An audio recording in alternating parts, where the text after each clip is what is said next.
what is up everyone? So welcome to our level 140 myth gear setup and his deck. So we're going to be going over his gear and his stats today for Hunter Earthhammer, my 140 myth character. So let's go ahead and look at his stats here. So he's level 140 with 7,650 health. And he has 175 damage, which is really good for myth. And 42 universal resistance, which is also pretty good, and 26 accuracy, so I can summon my spells 100% of the time. 615 crit. You want to keep the crit at least above 600. That's usually a good range for myth, since myth is kind of a secondary hitting school, so that's why they need some good damage resistance and also some decent critical to go with that. For block, we have 146. Armor pierce is really good, 22 armor pierce for my myth character. We do have some more pierce jewels on him, so that's why he is higher in the pierce rating. Eventually my other characters will be around this as well in armor pierce, so you guys will be able to see that on them as well. For power pip, we're at 105 power pip, 686 pip conversion, and 125 shadow pip rating. For his gear, he has the Dragoon Mythic Helm for the Dragoon set, the Quixotic Light Brigade Armor, the level 125 Tennyson Robe. He has the Dragoon Mythic Boots for the Dragoon set.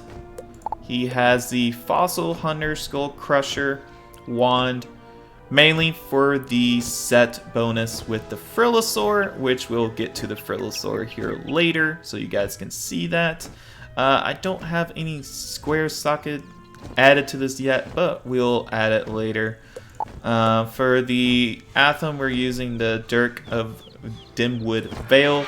I could use the Morganth Bite for 1% more damage, but I personally like this because of the extra accuracy, and you get more power pip and more health, mana, and it's just overall a great Atham. And I already have 2 Pierce already socketed onto it, so that's also why we're using this. So you could use the Morganth one for the 1% extra damage to get up to 176. And you can also change the ring to get up to 178 technically as well. But for now, we're with this setup, I prefer the more pierce, so that's why I'm using the current setup I am with 175 damage. For the Dragoon Amulet, well, for the amulet, we're using the Dragoon Amulet mainly for the set bonus, like I mentioned before, and you guys will be hearing the same thing on all my characters. We're using Dragoon Amulet on all of them. So, Dragoon Amulet for the Myth Amulet, mainly for the set bonus. And the set bonus for Myth is, let me let you guys see here, it's 6% more damage. So, with the Dragoon set bonus, it's 6% more damage. So, very useful. For Ring, we're using the Director Pressure Ring for the Pierce slot. So the main reason why we're using that is the Pierce. And we have the Executive Pressure Ring as well, as you guys can see. It gives 1% more damage, a little bit less crit, same health, 2 square sockets. But the one I'm wearing now gives more Pierce, so we're using that instead. But if I want to go more defensive, I can probably use this one instead. And yeah, so that is another option for us here with that ring.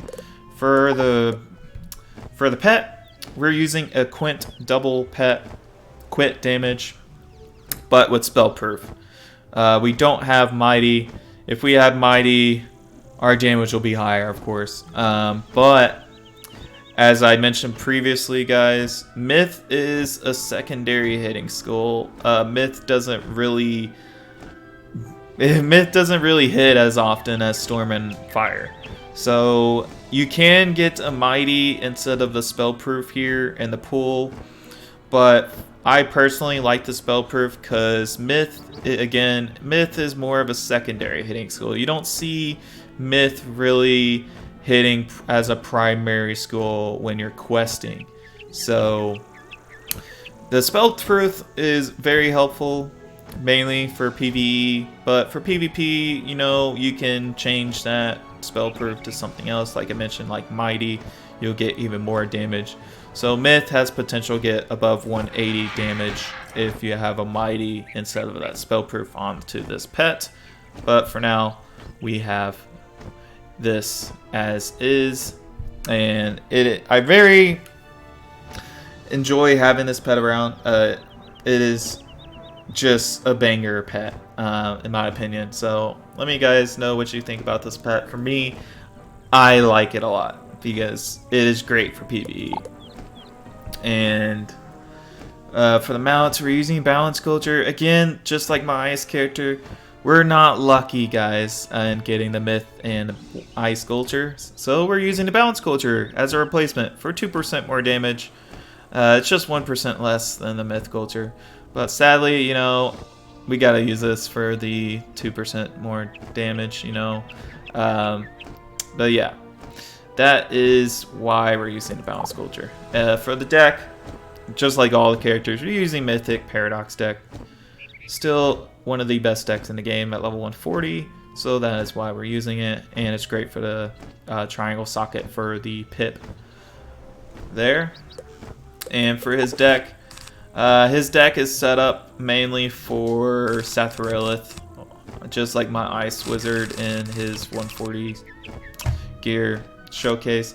This is the Sathrelith setup. I got some Shatters, got some Shadow Strike, but yeah, this is a Sathrelith setup in here. For his treasure cards, I'm mainly using Myth Blades. I do have some more Spirit Blades in my deck here. I usually put some more in here like that and just keep a few Myth Blades, not too much. He's like one of the only wizards I actually do this for some reason. I don't know why, but that's usually what we have in his TC setup. And that is pretty much it for my myth character, though, guys. Like, as you guys can see, he's pretty broke, mainly because of that pet. So, yeah, that is his setup, guys. I hope you guys enjoyed watching the video and checking out his stats and the gear he uses. I'm very happy and very pleased with my myth character and how far he's come. If you guys look back on my level 130 character videos, you guys will see how big of a jump in stats they had since level 130 and 140, which is the main reason why I'm making this video and all the other ones, because they've definitely leaked since then. So yeah, hope this video was great for you guys, and we'll see you guys in the next one. Peace out.